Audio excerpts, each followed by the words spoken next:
So I'll just restart. So my name is Rayhanati. Welcome to my stream. So in this stream, I'm going to be discussing my personal fitness journey. So I have been tracking my fitness since 2016. I mean, prior to that, I would always, do different activities and try different, diets. But in 2016, I had lost a lot of weight, and I was kind of underweight. Like that's how, because one health challenge I've gone through in my life that I discussed in another stream is I got this skin condition called psoriasis. And so in sort of working on my diet and some of the diets I had to sort of do, I lost a lot of weight, and then I did quite intense activity as well. So that just made me lose the weight just way, way too quickly. And I was starting to feel like fragile almost. And so because the activity that I did sort of start at that time was I started playing basketball every week, which is a very high intense activity, obviously. So that was when I decided, okay, I actually really need to focus on my health and figure out how I can gain healthy weight, because I didn't want to just gain sort of fat. I generally have always tried to live a healthy lifestyle. So I'm going to be sharing a couple of things that I learned along the way, and I'll just write some notes as well so we can have a bit of a visual summary as well. Yeah, let me share my screen.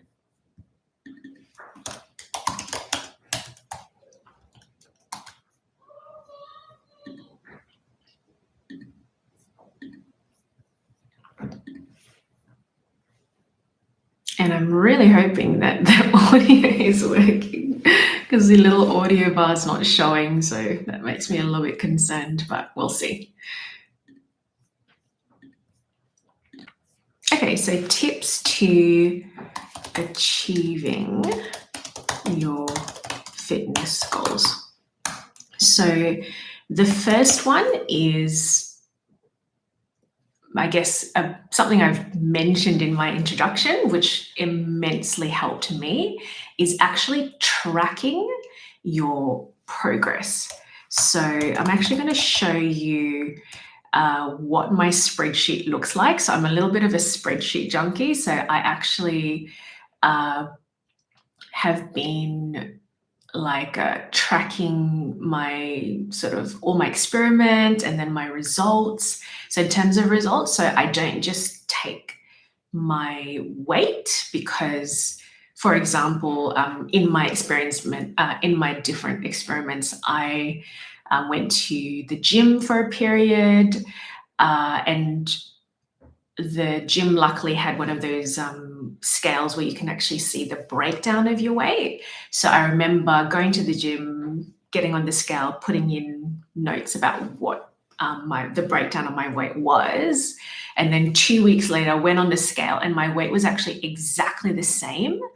However, I had gained muscle and lost fat, and muscle actually weighs heavier than fat. So what I do now is actually do have one of those scales where it shows me the breakdown of the weight, which I think, you can get the more expensive ones, but I think Kmart even sells a cheaper one, or Coke, and I think I got mine from Aldi possibly, I can't remember now. But I also take measurements. So I don't really take too many measurements, because I just it's hard to keep up if I take too many, but pretty much just my waist, my hips. They're really the two kind of, the waist, hips, and kind of around my belly button area. So they're basically the three measurements that I take, because the weight is not a true picture of if you've actually progressed or not. So that's the first thing I recommend that has helped me immensely, is tracking your progress. So as mentioned, it could be doing weight plus measurements. It could also be through things like photos. So not everyone likes this, but you can really visually see a difference. I did do this, but I just found it really hard to take photos of myself. Obviously, no one has to see them, but that can be motivating as well, because sometimes it's sort of the little changes that you may not catch if you just sort of do the weight, especially. So I guess if you don't have one of those fancy scales, I'd say measurements are probably more important than weight, just because the weight honestly does not give you a true picture of your body changes. I mean, other things people, I guess, can use as a reference is obviously like just clothes, like how do their clothes fit? But I think the key thing is tracking it. So when I say tracking is like really write it down, like put in the date, put in maybe just a couple of notes about what you've tried, because that's how you will learn what is working versus what isn't working for you. Because that's certainly one thing that I have learned in my fitness journey is every body is different. And so it's important to be aware that what works for one person may not basically work for everybody, just because our background, our genetics, our ethnic background. For example, with ethnic background, maybe there's certain foods, because I'm from Indonesia, so rice is a staple. So I mean, I can eat tons of rice, and it probably won't affect me as much as it might affect someone who maybe their ethnic background is from Europe, where their staple is like potato, or if it's like say Italy, it's pasta, whereas pasta and breads, and they really make me get bloated quickly and gain weight very, very quickly, compared to if I eat the same amount of rice. So that's just something to be aware about. So one is tracking progress. So what I'm going to do is I'm actually going to share the spreadsheet that I mentioned that I created. This is probably overkill. I'm a very detail oriented person, so I really do like to track just lots of things. So let me just get that up for you and give me a moment. Okay. So this is actually what my spreadsheet looks like, as you can see. So this is literally the exact first date that I started recording my fitness strategies, ideas, approaches. So essentially, you obviously don't have to have two versions of the weight, but I guess I added, so I'm in Australia, so we usually measure in kilograms, whereas I know in places like America, they measure in pounds. So the thing about pounds is it's like a bigger amount. So it's it's like psychological. So for example, if you're trying to lose weight, like 1 kilo might be 2 pounds. So like psychologically, pounds just sounds, I don't know, it makes me feel like, oh, I'm actually achieving more, even though technically it's the exact same amounts. I started actually, it auto calculates actually. So I put in what it is in kilos, and then I made a calculation where it automatically puts the value in pounds. So essentially, what do I track? So you don't have to do it in a spreadsheet. You could literally just do it in like kind of like a notebook. But I definitely highly recommend tracking in some way, even if it's just photos. Maybe that's the easiest, just to take a before photo. So one thing is I do this monthly, so I'll just probably add that to my notes. Monthly, so I might even write it here.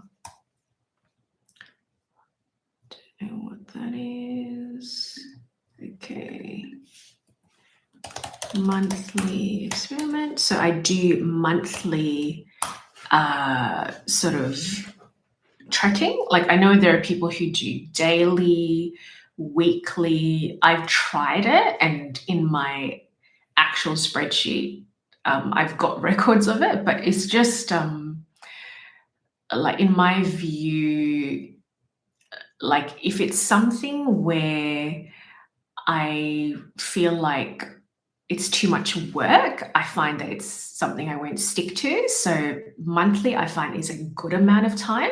It's enough time to see results, uh, but it's not too like it's not too frequent, because like when I do daily, if anything, sometimes it'd be demotivating because I'm like, I feel like there's no change, you know, like, so I know there are some people who really swear by daily, but personally I like the monthly time frame.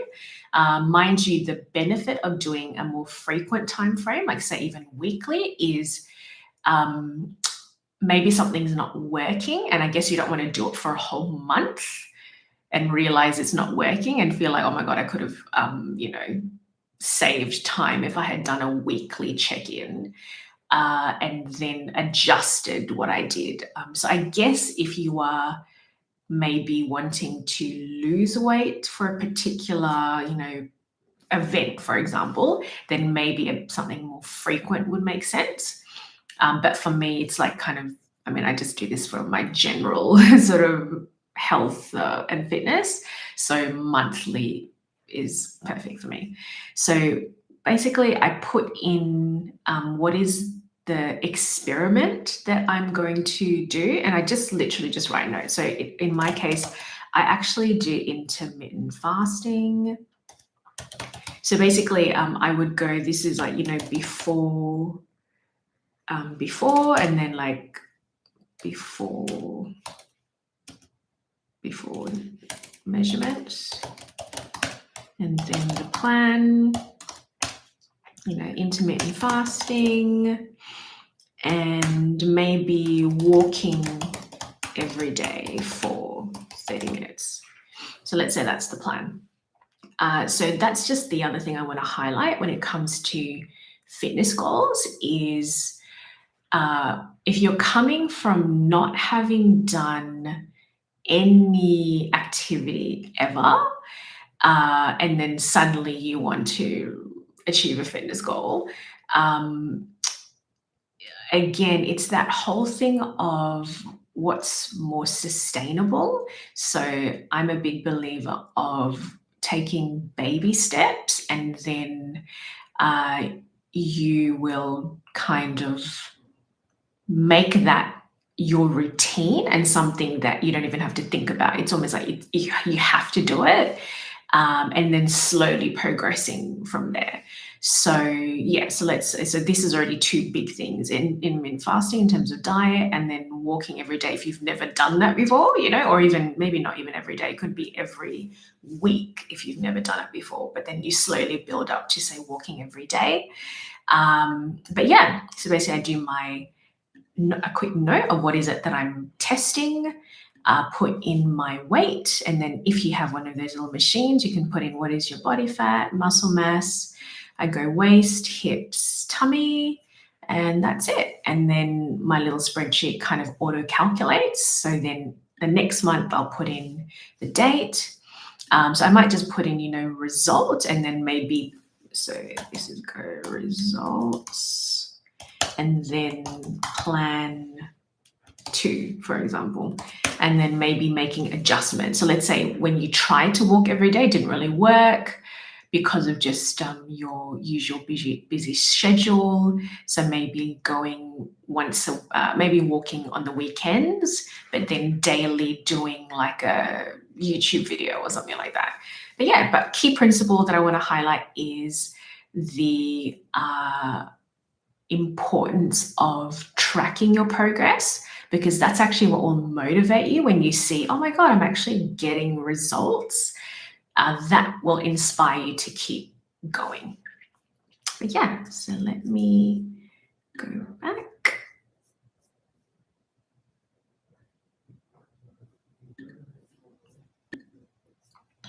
Okay. So let's go back to my notes.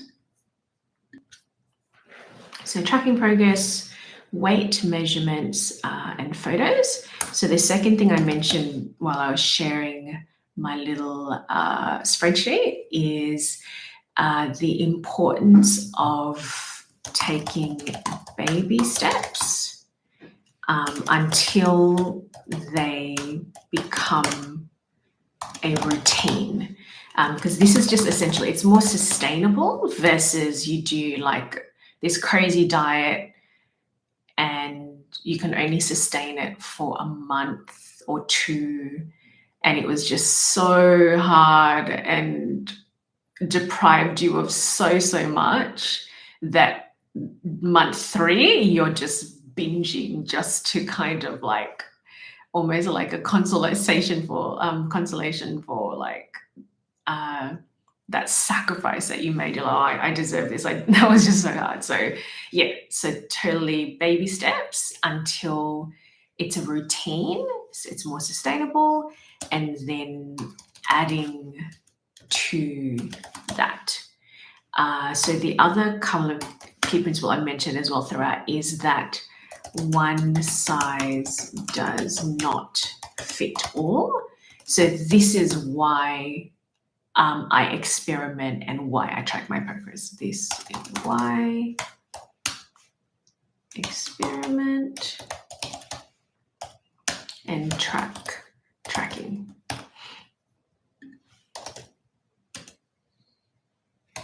I'll say I. Why I experiment and track. So for example, when it comes to diets, so one of the diets I tried, this was actually more for my skin health. I tried doing keto for about a month, and like I actually did lose weight. So I guess if you want to lose weight, you know, keto could be a thing. However, it wasn't helping with my skin. And I wonder if it's because my ethnic background is ultimately I'm Asian, rice is our staple, and my body, and just having a look, because keto is basically a high fat diet, even if it's good fats. It was like olive oil and, you know, coconut oil and butter and so forth. Just that high fat, like my body just did not like it. I could just feel my body was not happy. And unbelievably, when I stopped doing keto, but I controlled my portions. So I started eating rice again, but I made sure it wasn't like a huge amount. My skin actually started getting better. Like immediately, it was like my skin saying, thank you. This is like what we need. But yeah, obviously, whereas maybe people from a different sort of ethnic background who are more used to eating sort of fat, like for example, the Mediterranean diet is a higher fat diet. I have definitely heard that, you know, there's lots of benefits to those sort of different diets you can do. But once again, I think this is really key is baby steps.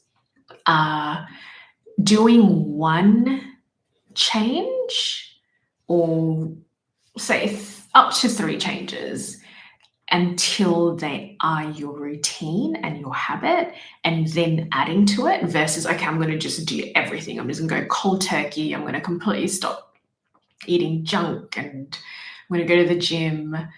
And just ultimately you might just find it's just not sustainable and you'll fall off the bandwagon a lot quicker. So yeah.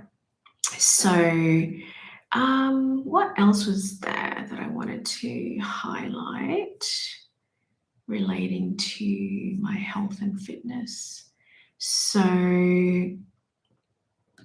I think that was it. I might do another follow-up, especially because I'm very nervous about the audio. I'm not sure if the audio actually even worked. I might have to redo this if it hasn't worked. So I might wrap up there. So just do a quick summary again. Essentially, like some of the key things that have really helped me with achieving my fitness goals is tracking my progress, and that's through my spreadsheet, my weight, my measurements, and then you could do photos. Second is taking baby steps until they become a routine. It's much more sustainable. And then adding to that. So basically, 1 to 3 changes and then build on that. So that's really, really key as well. And just 3, being aware that one size does not fit all. This is essentially why I experiment and I track, because that teaches me this is definitely what works for me. And I just thought of one more actually, is this is in terms of activities. Start with what you already enjoy. So for example, I've tried the gym and it's just not my thing. Like I will do it if I want to achieve my goal for a certain, in 3 months, I want to get to this, kind of weight, for example, then I'll do the gym. But I even tell the gym people I'm only really planning to be here for 3 months, because I really commit those 3 months. I'll go like as much as I can and make sure my diet's clean, so I'm making the most of it. But gym is just not my thing. So in terms of, again, thinking sustainability again, I personally love, walking, hiking, and I love outdoor activities personally. I also love group activities. So for example, basketball, because you're exercising, but you're not really thinking I'm exercising. You're just playing a game and having fun, and it's super intense. And yeah, so like starting with things you already enjoy, because I know there are people who love the gym, so if that's what you personally just enjoy, it's a lot easier to be consistent with that than forcing yourself to do something that you just don't want to enjoy, you just don't enjoy.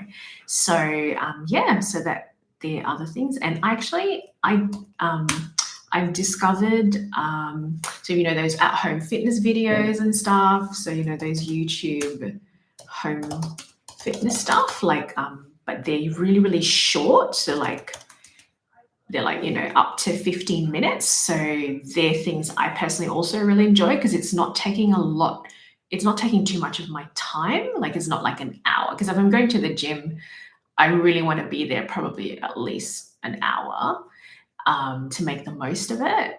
And that's just time I have to carve out of my day or week. So personally, I like those sort of short, those YouTube short home fitness videos. So I really like those personally.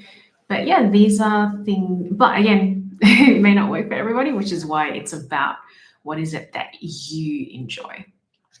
But that does bring me to the end of my little stream. But yeah, thank you for joining me, for those of you who dropped in at the start, and I apologize. I really hope my audio is working. I'll find out very shortly if it is, and if not, then yeah, I guess I'll have to repeat this. But yeah, that's the world of live streaming. But yeah, until next time, have a great rest of the day and weekend.